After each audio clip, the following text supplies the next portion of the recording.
Kenya, we have a problem. While you are struggling to put food on the table, the president of Kenya is busy throwing parties at State House, handing out money like confetti, and using your taxes to pay himself through his own hotel. And now, even IMF, the very people who loaned us money, have had to step in and say, stop this madness. KTN can now authoritatively confirm that the Kenya Kwanza regime is using not less than 200 million shillings per day and close to 1 billion shillings per week to host delegations from various regions at State House in Nairobi. Kenya's debt is sitting at over 12 trillion shillings. Every second, interest is piling up.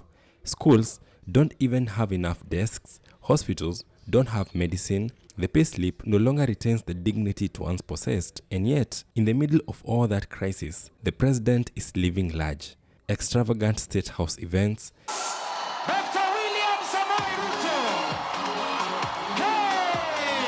private jet rides. President William Ruto's recent trip to Addis Ababa is under sharp scrutiny after revelations that he flew aboard a luxury private jet costing taxpayers, get this, between 9 and 13 million shillings for a single round trip. All funded by you, the Kenyan taxpayer. For a moment, stop and think about a rural hospital where nurses have to ask the patients to buy their own gloves and syringes. But at the same time, billions are being spent on parties at State House. The contrast is sickening. Only last month, the Office of the Auditor General raised queries in his quarterly reports how 5.03 billion shillings from the contingencies fund had been spent in a span of less than 2 months. Recently, teachers were invited to State House. Each teacher was handed 10,000 Kenya shillings. That is public money, branded as generosity. Rosi amesema tuwanunulie lunch. Kwa hiyo kila mtu ni 10,000. God bless you. 10,000. In reality, it is bribery. It is cheapening the teaching profession. It is insult to every hard-working Kenyan.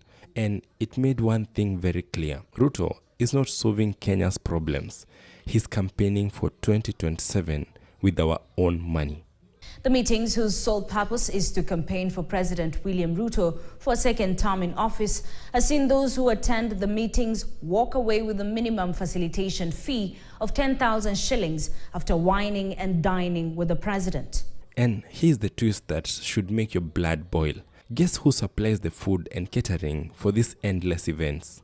The delegates are also dining with the president. A plate of buffet at Weston Hotel, which has been offering catering services at State House, Nairobi, goes for 2,500. Now multiply that with 5,000 delegates, that will be a minimum of 12.5 million shillings, noting that this is minus soft drinks. The president's own hotel. That means every chapati, every soda, every plate of food served at the State House dinners is another paycheck for Ruto himself. This isn't just reckless spending. This is impunity. It is corruption in plain sight. You remember back in 2019, Kenyans had protested outside Weston Hotel demanding answers over how the land was acquired. Fast forward to today, instead of facing justice, the same hotel is making millions by feeding president's guests with taxpayers' money. About half of the country, what we see is there is still some room, hopefully going forward, for them to cut. Now, even the International Monetary Fund has noticed. They told the government, cut unnecessary spending, be responsible. But what did Ruto's government do? 2025 ushers in a new wave of taxes and deduction, driven by the amendments to the Tax Procedures Act and the Tax Amendment Act. The revised laws are expected to increase VAT and excise duty, leading to higher costs for consumer goods and business operations, while refusing to cut back on flashy parties at the State House. Now, here's the calculation on how your money's been spent.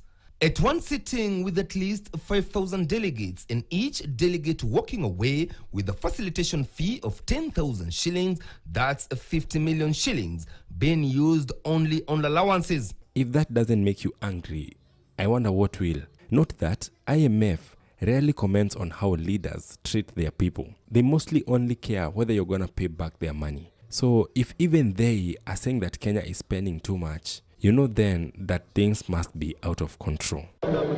State House Nairobi has now become a venue for political activities, with President William Ruto hosting delegations almost on a daily basis if he is not out of the country. Kenyans are not blind. They can see through the lies. These handouts are not development. These State House parties are not progress. They are a desperate man's attempt to cling to power. It's a national shame that State House has become the theater of absurd. It's a center of corruption and money laundering. Public funds are stolen daily and used as bribes to the people of Kenya. But I'm happy that the people of Kenya are focused and they see far. No amount of free lunches can hide the fact that the country is sinking deeper into debt and despair. Remember in 2002, when Kenyans voted out a government tired of corruption and waste. People said, yote yawezekana bila Moi. Today, it is one term. History has a way of repeating itself. Sasa kumekuja story nyingine sasa. Sasa strategy imekuwa employ na broad based government. Imekuwa sasa ni watu wanaitwa State House ama State Lodge. Wanapewa pesa wakuje ndio waseme mbwekse. Inaitwa the politics of money.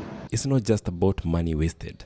It's about broken trust. It's about a government showing you that your suffering does not matter. And when leaders stop caring, citizens lose hope. If you look at the amount of money that is being dished out in these convoys to State House, you realize that it is so much money that has been removed from the budget and has left Kenyans struggling with completion of road projects, have no medicine in hospitals and drugs. That is the real danger.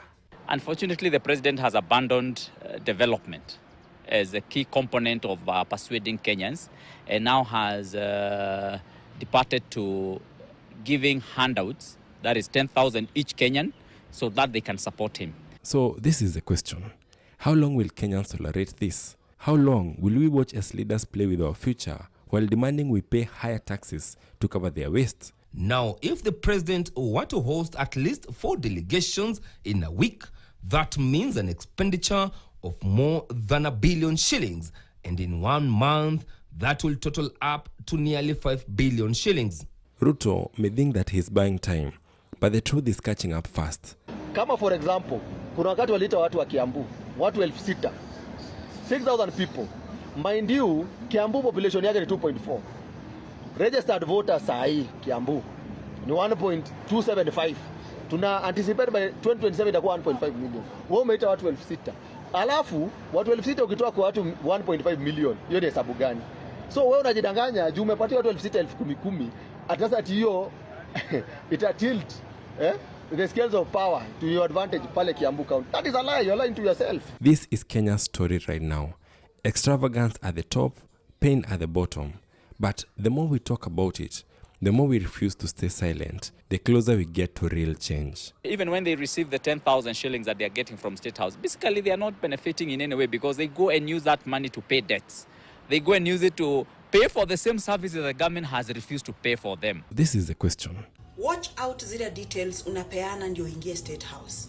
Now, tell me why Ruto yuko so comfortable ku-invite everybody kwa State House na anawapea pesa, knowing very well hawa watu wanamkula pesa because obviously wanamkula pesa wakijua hawatampa kura. But why is he so comfortable?